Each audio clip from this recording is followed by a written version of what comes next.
Además, voy a dar paso directamente ya a la primera presentación, a Javier Pérez, patógenos más relevantes en la industria alimentaria.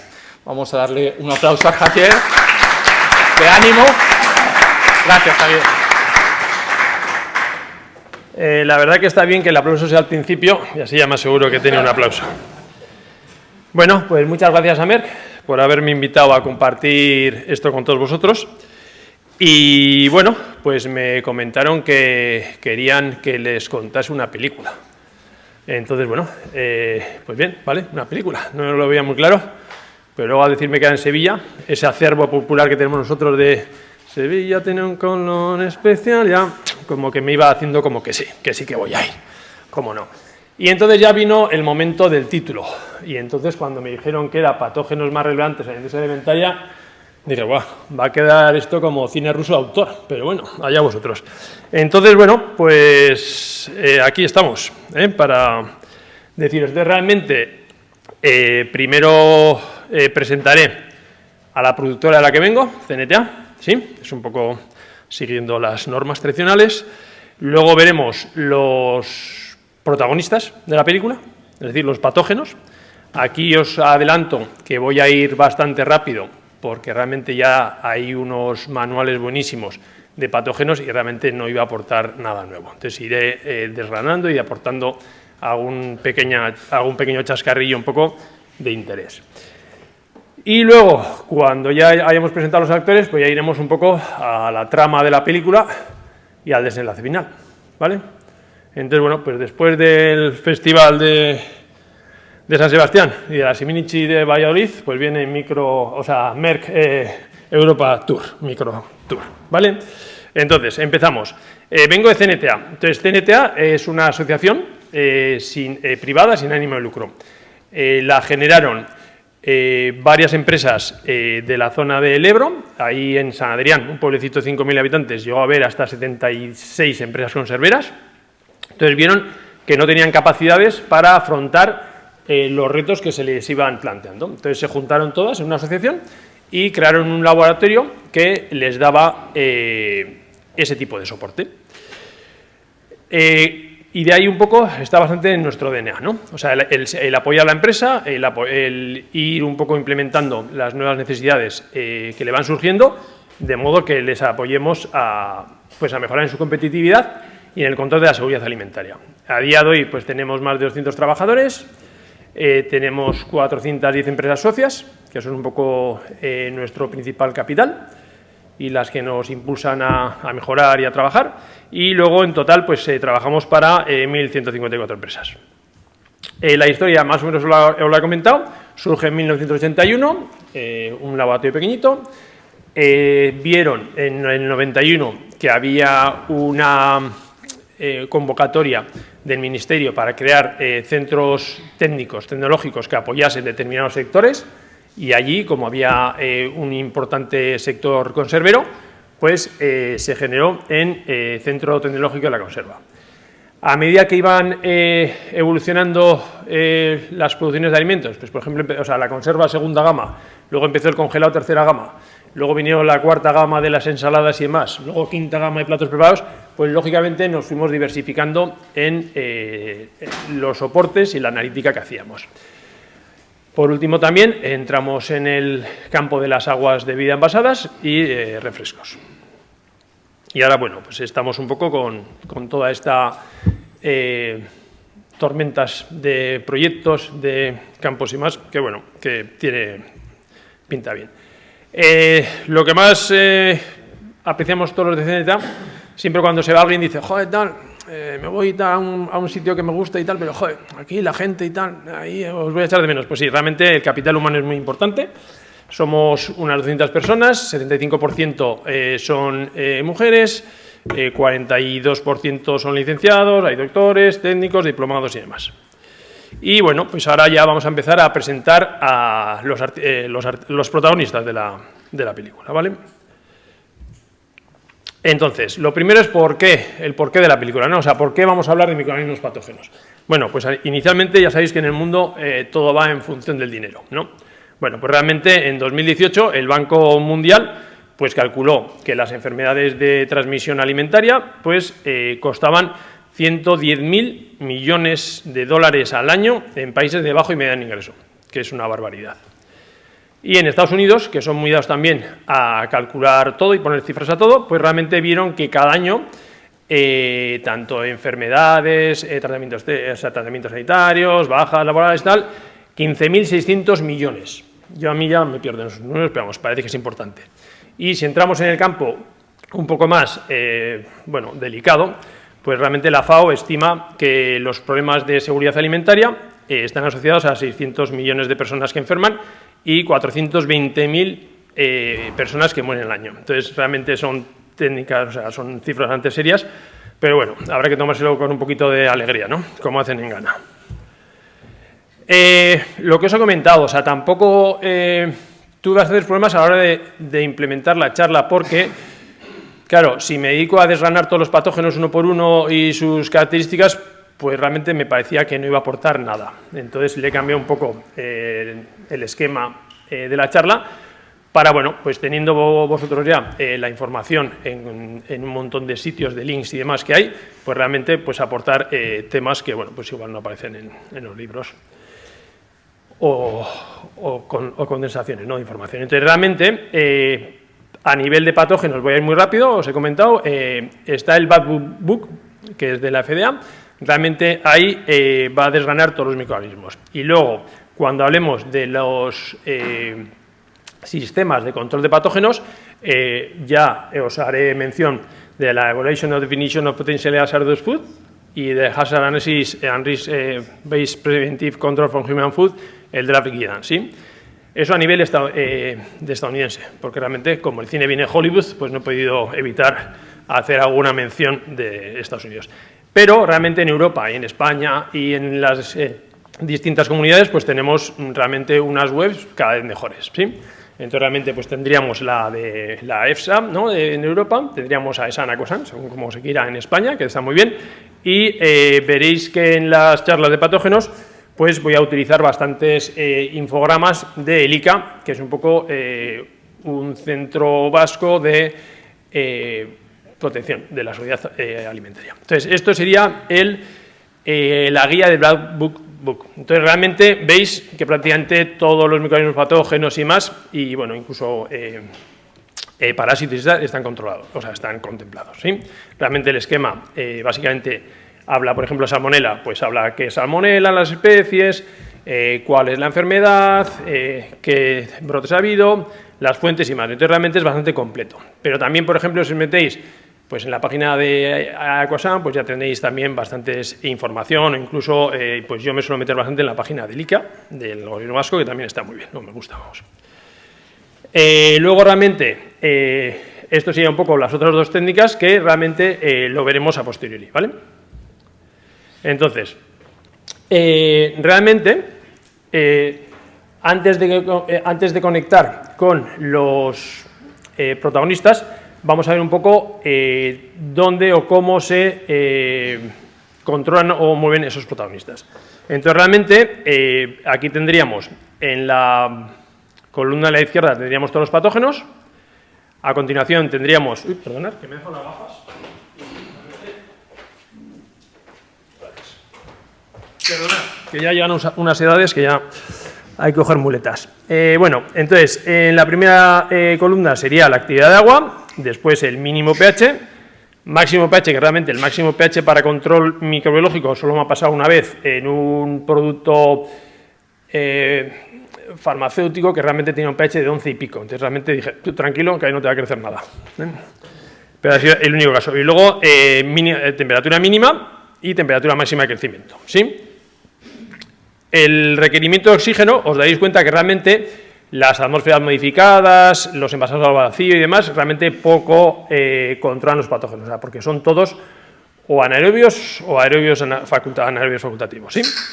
He puesto en amarillo un poco los puntos críticos de crecimiento, por ejemplo, El patógeno que crece a mayor temperatura sería Bacillus cereus a 55, realmente será poquitas cepas yo creo, pero vamos, alguna ha crecido a 55.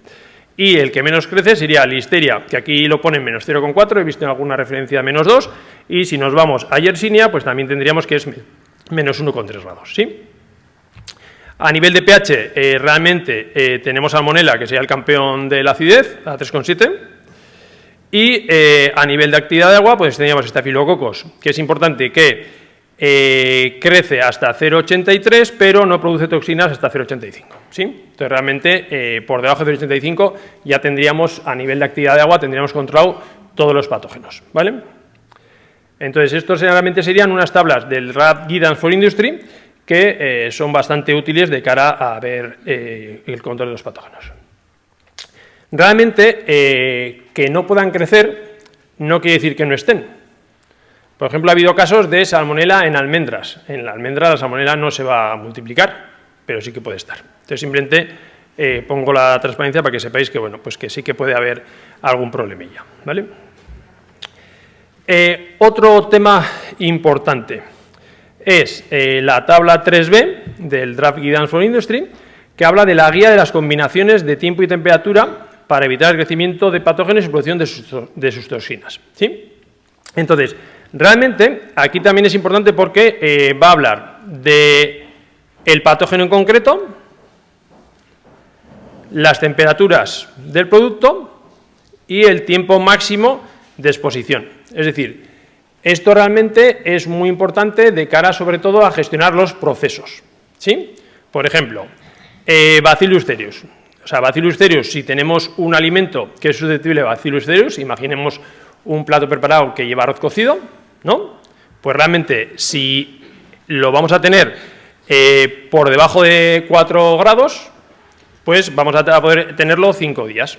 Pero si nos vamos ya a temperaturas de por encima de 21 grados, a temperatura ambiente, ya solo vamos a poder tener ese arroz cocido a temperatura ambiente 3 horas antes de poder manipularlo, ¿sí?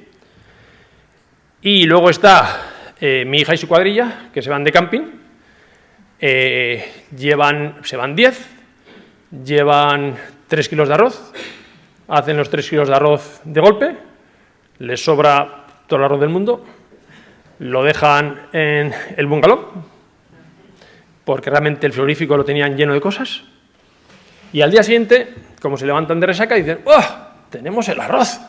¡Venga! Y a las 8 de la tarde, una cosa buena, no salieron de juerga de nuevo, porque estaban todas que sí, vómitos, que sí, diarreas y tal. Pues mirad, si veis la tabla, pues aquí tiene la explicación del por qué Bacillus cereus hay que refrigerarlos rápido. Y luego también, esto está un poco en relación, por ejemplo, si nos vamos a Clostridium perfringens, hay modelos matemáticos que tú metes la temperatura de tu producto y entonces te va a decir si hay riesgo de Clostridium perfringens o no, ¿sí? Entonces, bueno, son temas a tener en cuenta.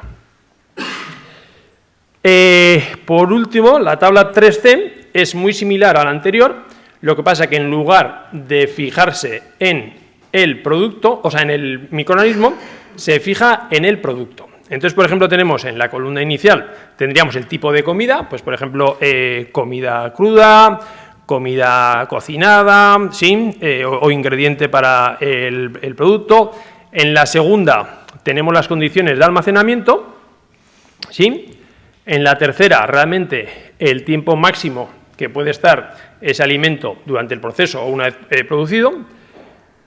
El caso especial de productos que exclusivamente vayan a tener riesgo de estafilococos, por ejemplo, productos que tengan una actividad de agua de 0,87 por ahí, pues realmente nos iríamos a la última columna. Y luego, aquí la última es un poco como una condensación de lo del tiempo. Entonces, si nos vamos al arroz cocido de mi hija y sus amigas, pues tendríamos que sería una comida preparada, ¿sí? Cocinada. Entonces, en verano, julio, bueno, en Navarra no hace mucho calor, pero vamos, yo creo que entre 26 y 21 grados ya estarían. Pues podían haber dejado el maravilloso arroz entre 4 y 2 horas. Entonces, 24 horas, pues se les fue un poco de madre, vaya. Entonces, esta tabla es muy importante luego porque los americanos son muy prácticos. Entonces dicen, bueno, realmente nosotros tenemos la información. Entonces, tú ya tienes la información para decidir en tu empresa qué tipo de riesgos vas a tener y qué tipo de riesgos vas a tener que contemplar en cada parte del proceso, ¿no? El famoso HACCP. Entonces, realmente, ya hemos visto los puntos de control que podrían ser impedir la contaminación, ¿no? Es decir, si un producto, o sea, todo el tema de, por ejemplo, me viene a la cabeza el caviar. Pues el caviar lo hacen prácticamente en sala blanca, todo súper estéril. ¿Por qué? Porque no quieren que se contamine, ¿sí? Luego también, una vez que tienes el producto tratado, si está tratado en envase hermético, realmente eso es, o sea, no va a poder haber una recontaminación de ese producto que ya has matado los microorganismos que tenía, ¿sí? Eliminarlas, pues eliminarlas es el tema pues, de los tratamientos ya más agresivos, pues tipo esterilización o pasteurización en productos ácidos, ¿sí? Y luego controlar su crecimiento es un poco todo lo que hemos visto hasta ahora, con el tema de la actividad de agua, el pH, conservantes que no hemos hablado, pero también está ahí. Y luego también hay que tener en cuenta, en relación a controlar el crecimiento, que estaría la teoría de las barreras. Es decir, un caso muy típico, lo que conocéis todos, en listeria, ¿no? Alimentos listos para consumo. ¿Qué alimentos no pueden multiplicarse en listeria? Pues aquellos productos que tengan un pH menor de 4,4 o una actividad menor de 0,92. Vale, pero si juntamos el pH y la actividad de agua, ya podemos ser más permisivos. Entonces ya con un pH menor de 5 y una actividad de agua menor de 0,94 ya evitamos el riesgo de listeria, ¿sí? Entonces eso también hay que tenerlo muy en consideración, porque realmente muchas veces pequeños cambios en la formulación del producto nos van a llevar a una situación segura de ese producto, ¿sí? Entonces, ahora vamos a ver un poco los actores de la película, patógenos de mayor relevancia. Hay una llamada, un enlace a ESAN, perdonad. Sí. Entonces, vemos, a la izquierda están los patógenos y a la derecha tenemos los alimentos en los cuales son más frecuentes. Entonces, el patógeno principal sería Salmonella, que tiene una incidencia importante en carne de pollo, otro tipo de carnes. Si nos vamos al verde, tendríamos otras categorías de productos y huevos, hierbas y especias y vegetales. El segundo microorganismo en porcentaje sería Listeria monocytogenes, que tendríamos todo tipo de carnes, principalmente las carnes no de ave, leche y productos lácteos, pescado y productos de la pesca, y también tendríamos todo el tema de frutos y vegetales. Norovirus, que genera muchísimas... Norovirus, que genera bastantes casos, pues principalmente ya veis, vamos a tener moluscos bivalvos, ya sabéis, por contaminación del agua, que se quedan ahí, como estos filtran, pues se acumulan. Y luego también tendríamos aquí los frutos vegetales, que realmente se han visto en muchos casos en bayas, ¿sí? E. coli, la patogénica, tendríamos principalmente en cárnicos y algo en lácteos. Campylobacter, lógicamente, pues tendríamos en el tema del pollo, o sea, de la carne de aves y algo menos en cerdo, y luego ya tendríamos otro tipo de microorganismos. A nivel de alimentos implicados en brotes, para que os hagáis una idea, pues bueno, realmente los campeones son los huevos y ovoproductos, ¿sí? Luego vienen otros alimentos, distintos tipos de comida, pescado y productos derivados, carne de cerdo, crustáceos y mariscos, otras carnes, carne de pollo, verduras, ¿sí? Y es curioso, agua del grifo, 1,1%, ¿sí? Que hemos tenido un caso ahora en Tarazona. Sí, pues realmente esto es curioso, ¿sí? El agua del grifo. Esto también es importante porque realmente luego ya veremos que la gestión del riesgo es muy importante qué producto tengamos y qué prevalencia de los patógenos haya en ese producto, ¿sí? Y también hay que tener en cuenta, en la tabla inferior, he puesto un tema que es curioso. Por ejemplo, esto es la incidencia de listeria, de listeriosis por 1 millón de personas, en la segunda columna, o por millón de unidades de consumo. Entonces, vemos que la máxima incidencia tienen los lácteos, ¿sí? Con 0,91. Pero si nos vamos a unidades de consumo, es 0,005. Sin embargo, por unidades de consumo, la mayor incidencia la tiene el pescado ahumado, que sería 0,021, es decir, 4 veces más, ¿sí? Que en lácteos. Y sin embargo, su incidencia en personas es 20 veces menos, Entonces, ¿esto por qué es? Porque realmente lácteos, comemos mucha mayor cantidad de lácteos que de pescado ahumado. Entonces, realmente, estos gráficos también hay que cogerlos con cuidado, ¿sí? O sea, porque realmente hay alimentos que no pueden estar muy presentes en las estadísticas, pero porque realmente hay bajo consumo, ¿sí? Entonces, esto es importante a la hora de tener en cuenta. Estas, os voy a poner dos gráficas que me gustan bastante. Hemos visto la incidencia de microorganismos, hemos visto los productos y hay unas que son el top 5 parejas alimento asociado a enfermedad. Entonces, si tenemos huevos, pues realmente nos vamos a tener que preocupar por salmonela, porque es el 27%, ¿sí?, de las incidencias. Si tenemos vegetales con semillas, brotes, ¿sí?, pues vamos a tener que preocuparnos de salmonela, porque es el 24%. Si estamos trabajando con carne de pollo, pues también podemos tener problemas con salmonela, ¿sí? Si estamos trabajando con cerdo, pues también podemos tener problemas con salmonela. Y si estamos con lácteos, pues fija, curiosamente, viene problemas con Campylobacter. Entonces, esto realmente enfoca un poco qué producto y qué microorganismo son los principales. Esto es asociados a enfermedad. Si nos vamos asociados a muerte, veis que el panorama cambia totalmente. Y el que entra es Listeria monocytogenes. Porque ya veremos que realmente Listeria monocytogenes tiene una baja incidencia, pero tiene la mayor tasa de letalidad de todos los patógenos, que realmente tiene un 30 y pico % de tasa de letalidad, ¿sí? Entonces, básicamente, Listeria en frutas tenemos pues un 60%. Tened en cuenta que aquí en Estados Unidos han tenido muchos casos, por ejemplo, con melón. Cogen el melón, posiblemente el melón no lo han lavado suficientemente bien porque es muy rugoso y es difícil esterilizar, o sea, pasteurizar toda la superficie. Cortan el melón, pH 6 y pico. La carne del melón se contamina con lo que hay en la cáscara, ¿sí? Se envasa el melón ya tiene listeria, tiene un pH de 6, maravilloso, azúcares a go, y tiene 10 días de crecer. Pues bueno, pues realmente eso genera bastantes problemas. Aquí realmente yo creo que eso no es muy extrapolable a Europa porque tampoco hay ese tipo de consumo. Listeria en lácteos tendríamos un 19%, salmonela en semillas y frutas pues tendríamos ya el otro 18%, ¿sí? Esto también es importante de cara a saber por qué unas personas enferman y por qué otras no enferman. Entonces realmente es lo que es la vulnerabilidad relativa. Entonces, una persona menor de 65 años que no tiene ningún otro tipo de riesgo, más o menos sería la persona patrón o de referencia. Pero si nos vamos a alguien que tiene mayor de 65 años, pues ya se multiplica un 7,5 la vulnerabilidad de esa persona respecto a la persona de referencia. Y si nos vamos a alguien que tiene un trasplante, pues se multiplica un 2.564 veces, ¿sí?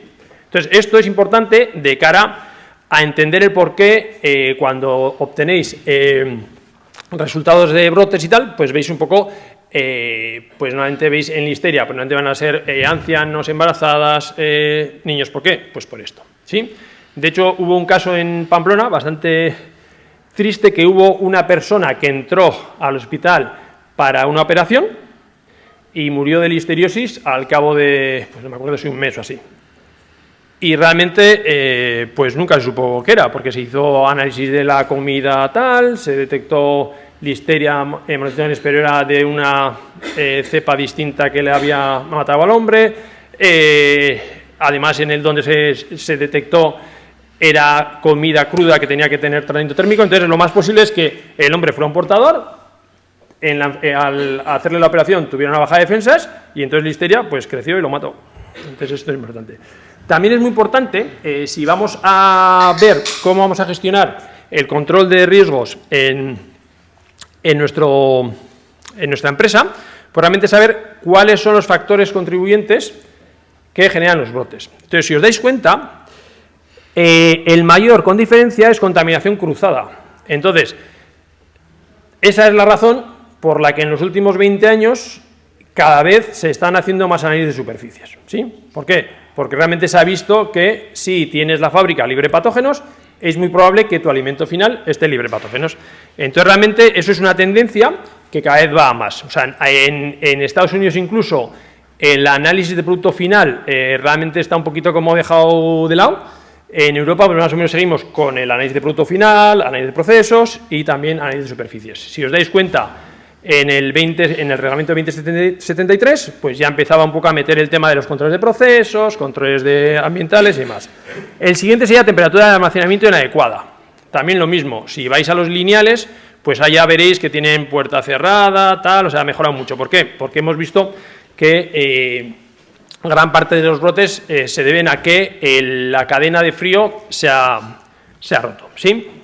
Alimento contaminado, pues realmente hemos visto que en los alimentos, por ejemplo, luego ya veremos, o sea, alimentos de producto animal o vegetal van a tener problemas de patógenos. ¿Por qué? Pues porque ya vienen del campo o del matadero con ellos.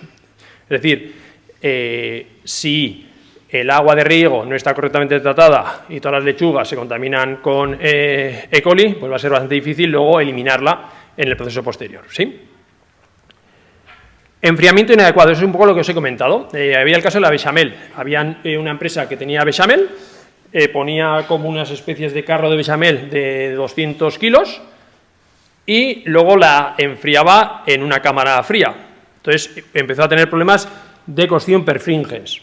Entonces hicimos la curva de enfriamiento y entonces lo que vimos es que esa curva de enfriamiento en el modelo de predicción de cocción per fringes daba riesgo de cocción per fringes. Entonces lo que tuvieron que hacer es modificar la distribución de la bechamel y en lugar de ponerlo en la cámara de frío compraron un abatidor y el problema se solucionó.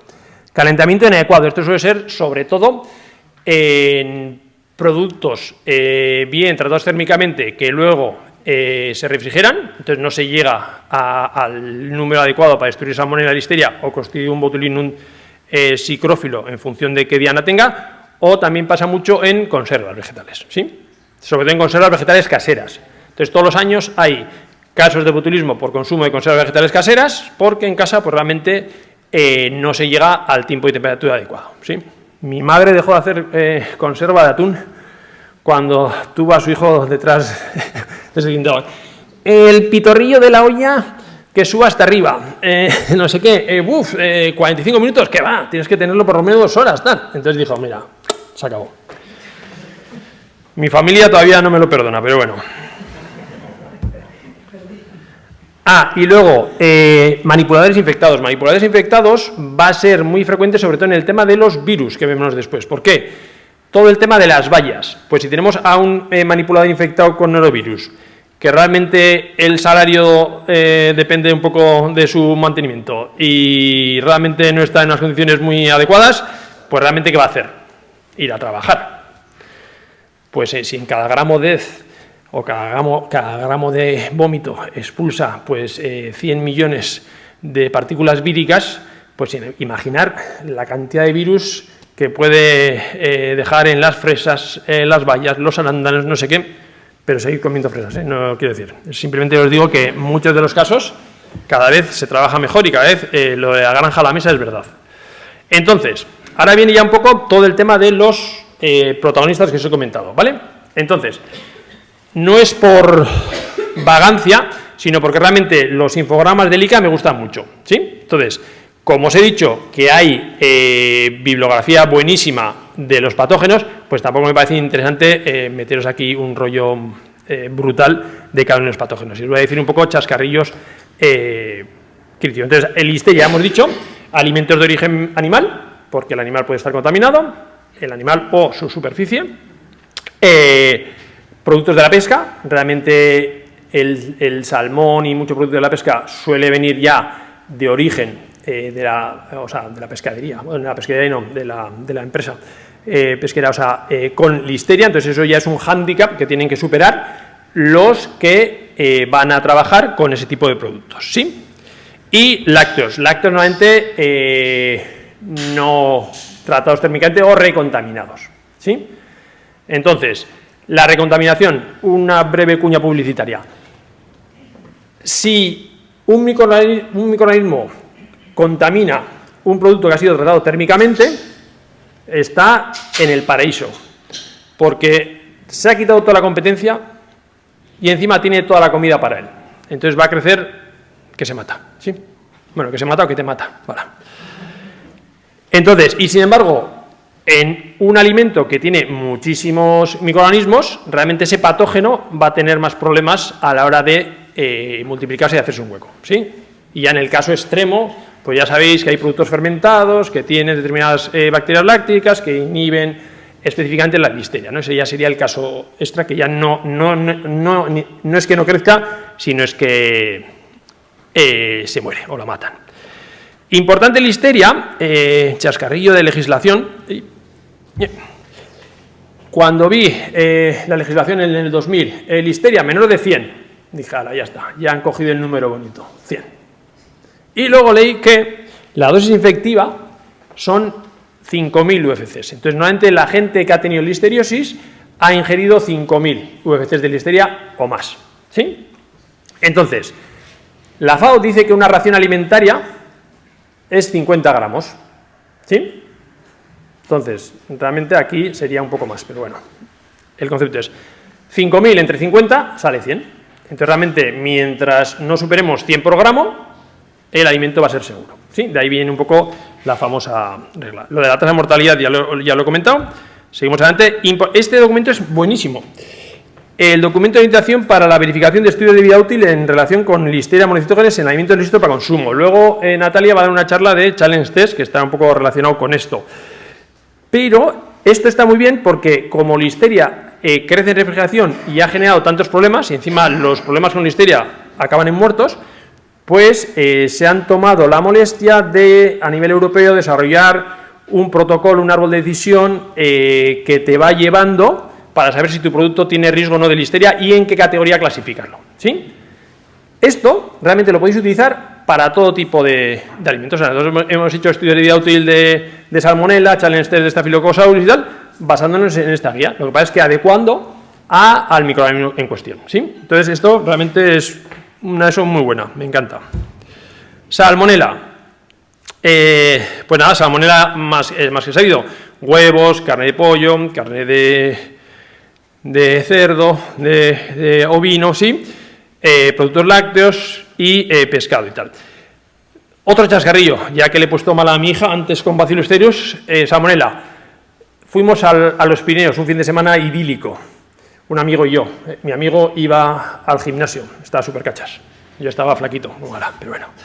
Y entonces, su preparador físico le dijo, vas a ir a los Pirineos, tienes que llevarte carne, o sea, pechugas de pollo, porque eso tiene una proteína de fácil absorción, no sé qué, tal, luego tienes que llevar esto, lo otro, tal y cual. Y entonces el hombre se llevó sus pechugas de pollo, tal y cual. Entonces, el viernes a la noche llegamos, no, el sábado a la mañana. Sábado a la mañana llegamos, las pechugas de pollo estaban buenísimas, a la noche, bueno, siguen estando buenísimas, y el domingo se juntó un amigo que vivía en Jaca, y dijo, oye, ya que estoy por aquí, voy con vosotros.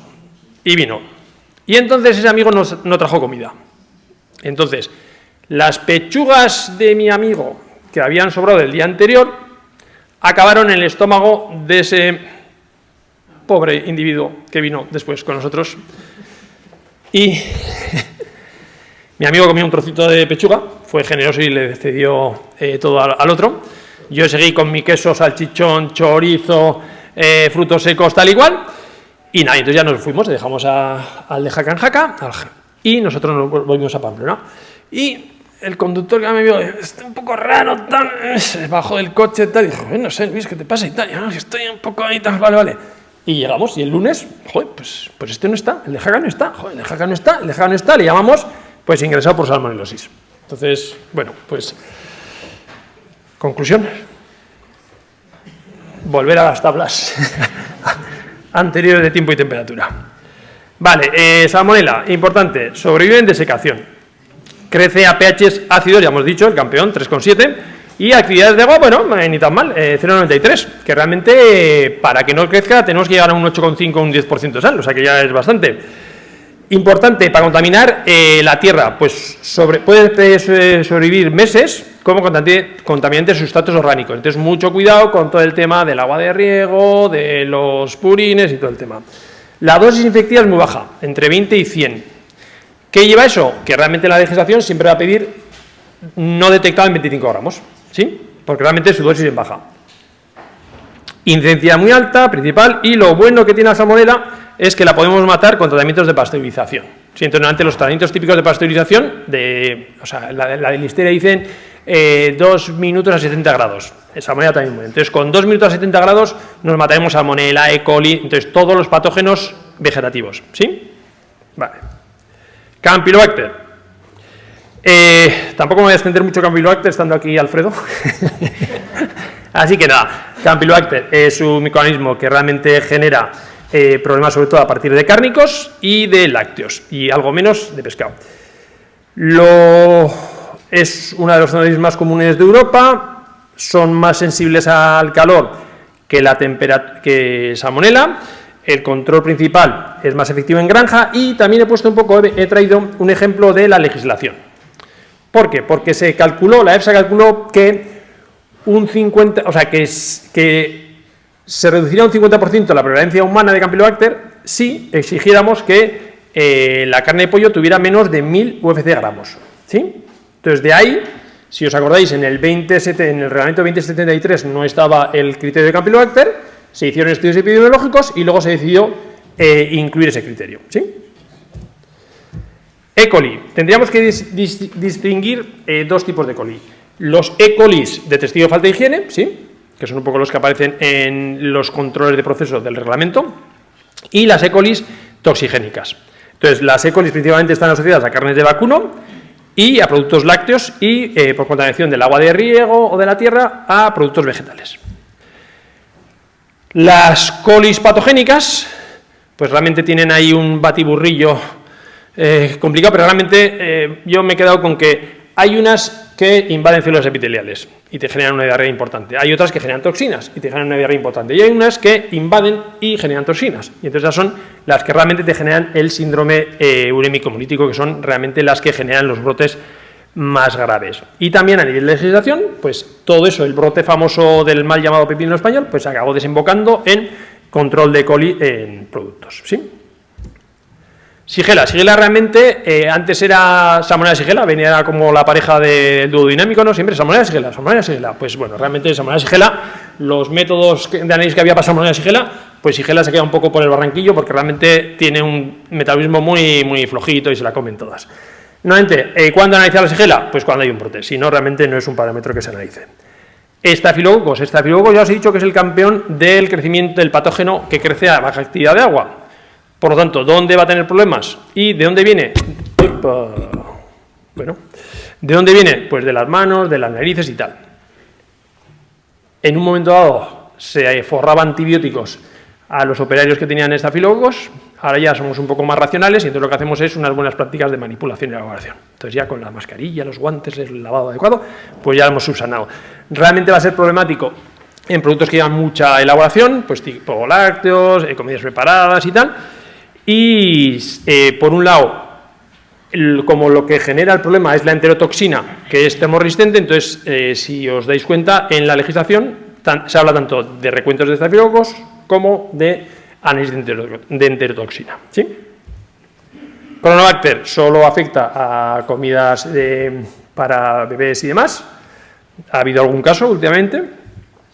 Bacillus cereus, esto es importante porque Bacillus cereus, aparte que le fastidió un día de camping a mi hija y sus amigas, hemos tenido algún susto. Entonces, principalmente ya sabéis que Bacillus cereus está en el tema de productos que han sido tratados térmicamente, pero sobrevive a tratamientos térmicos. Por ejemplo, sobrevive a la cocción del arroz.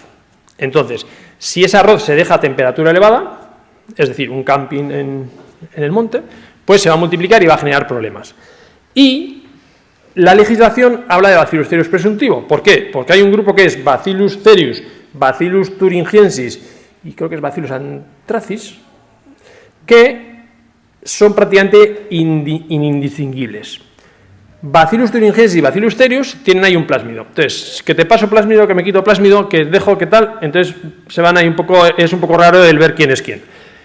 Y Bacillus thuringiensis se utiliza como tratamiento biológico de los cultivos. ¿Qué ha pasado? Pues que a veces nos han llamado empresas diciendo, oye, tal, que me están saliendo 10.000 Bacillus cereus en una espinaca congelada y tal. Y yo, no sé, es raro.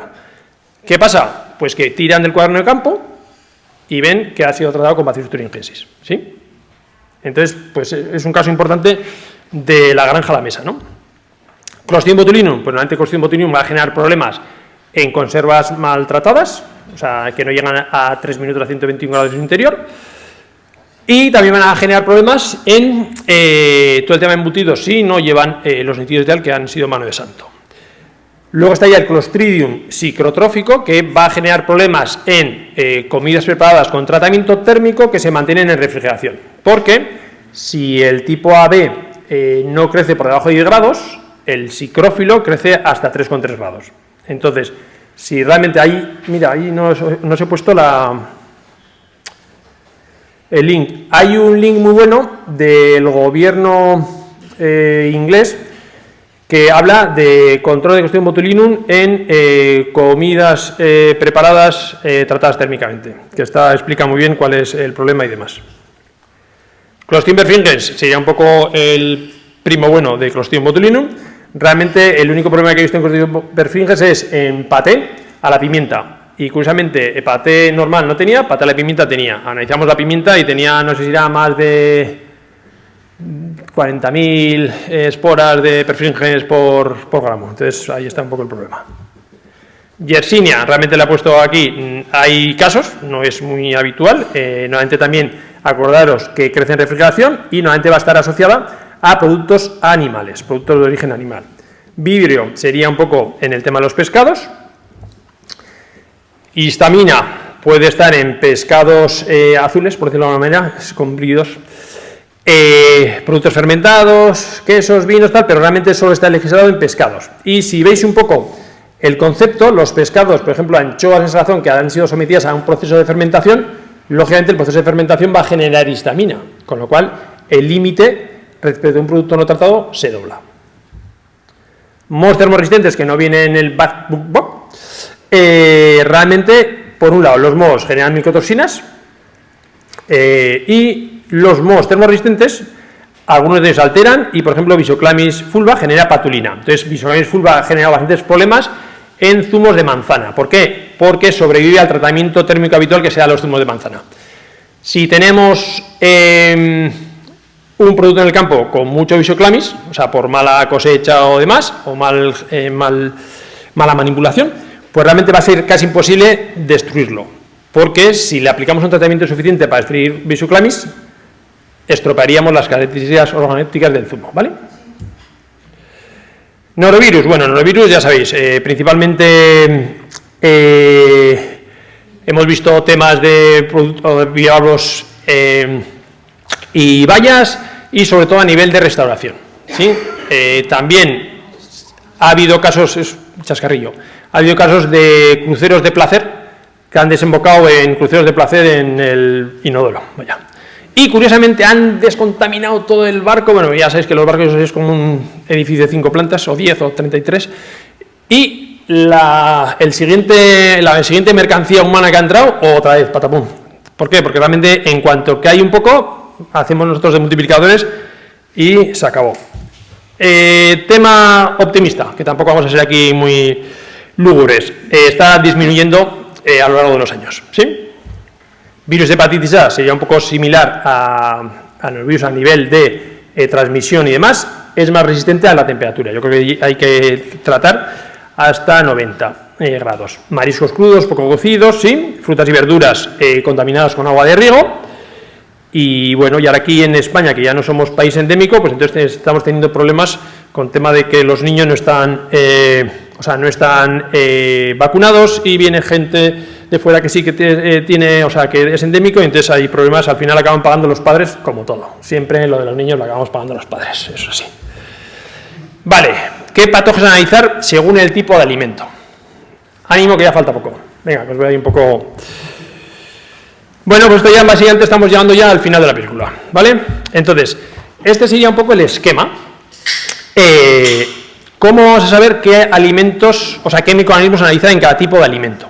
Bueno, pues realmente hemos visto el tema de legislación.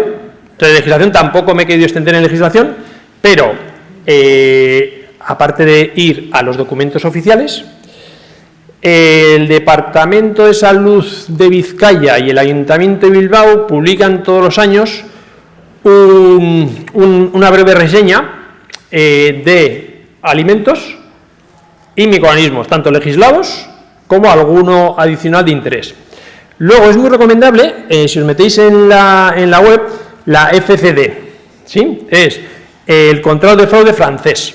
Entonces, esto está bien porque el reglamento 2073, como estaba muy orientado a los riesgos reales, había grupos de alimentos que se quedaban un poco huérfanos de criterios microbiológicos, ¿sí?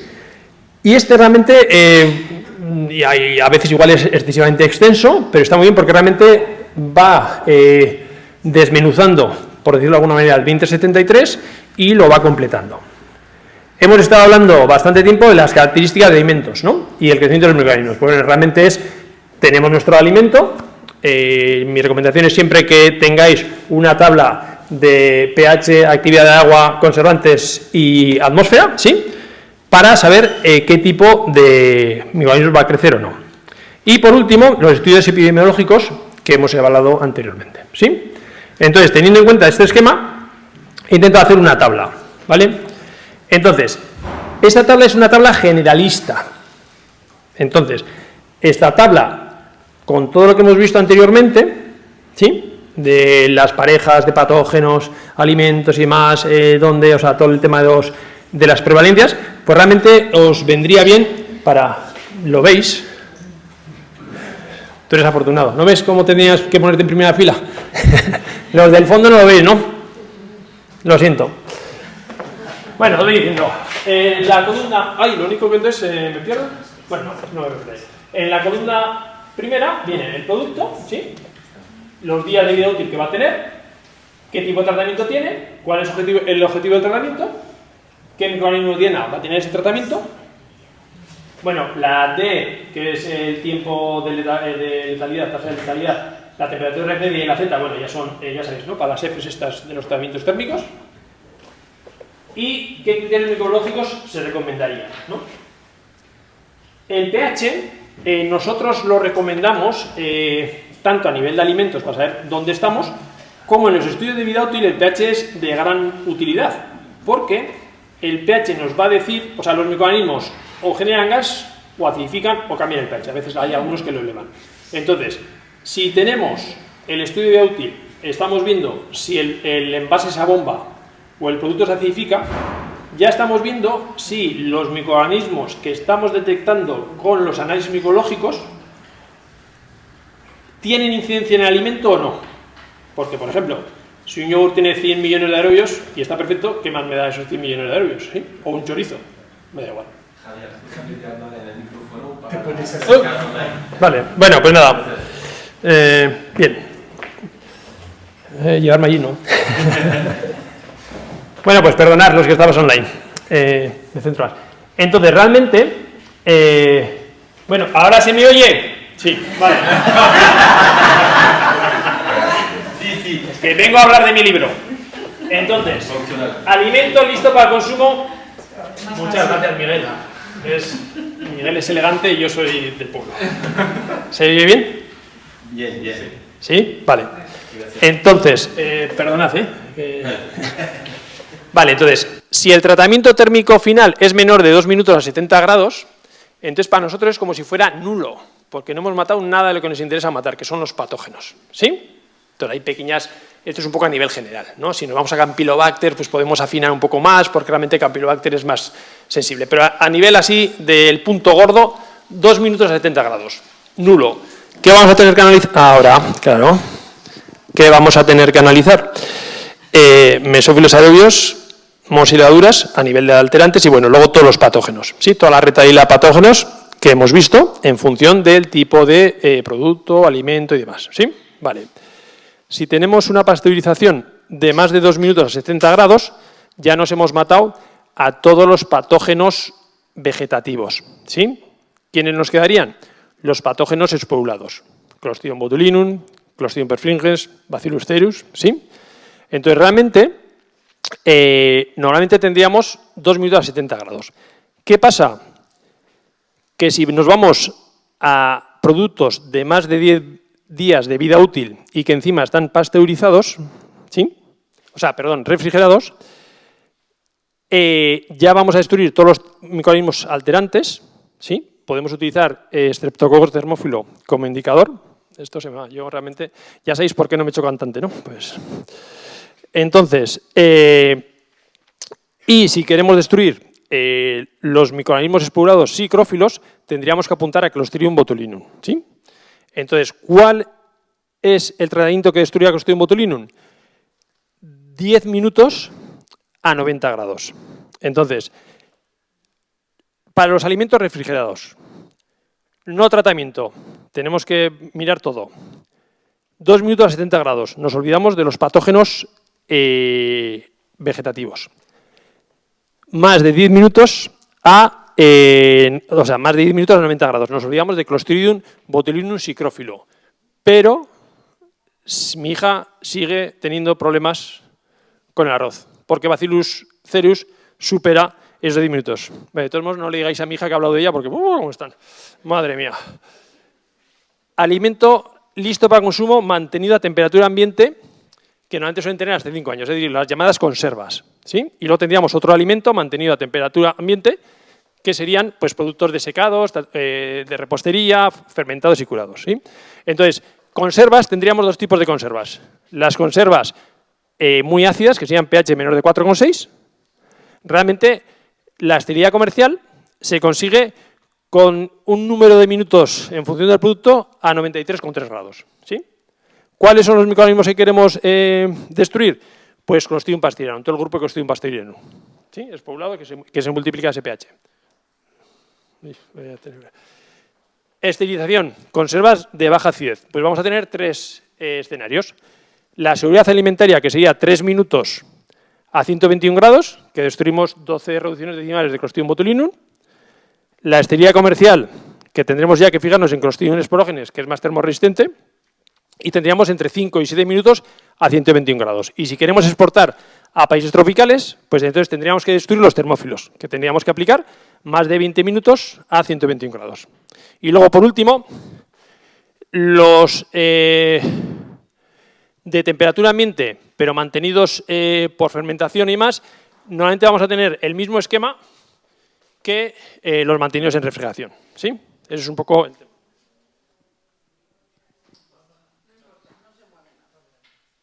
Vale. Y ya hemos dicho qué microorganismos tendríamos que analizar. Entonces, realmente, ¿qué estamos...? Uy, perdona, 3 minutos. Me he pasado. ¿Qué se ve en el mundo? Pues en el mundo se ve que, a medida que pasan los años, los análisis micológicos se van centrando en los patógenos, ¿sí? ¿Veis cómo la franja roja va creciendo a lo largo de los años? Y luego es curioso que si nos vamos por zonas geográficas, veríamos que Norteamérica son los reyes del control de las superficies, ¿sí? Básicamente la mitad de los análisis se hace a nivel de superficies ambiental, manipuladores y más. Y la otra mitad de producto final. Si nos vamos a Europa, seguimos manteniendo una predominancia de análisis realizados en producto final.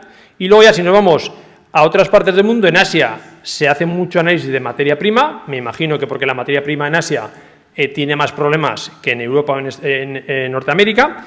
Y del resto del mundo, pues si veis, realmente se predomina el tema de los análisis de producto final. Y nada, muchas gracias. Aquí tendría que poner el end, ¿no? Pero bueno. Oye, gracias y perdonad los 3 minutillos, Alfredo. No.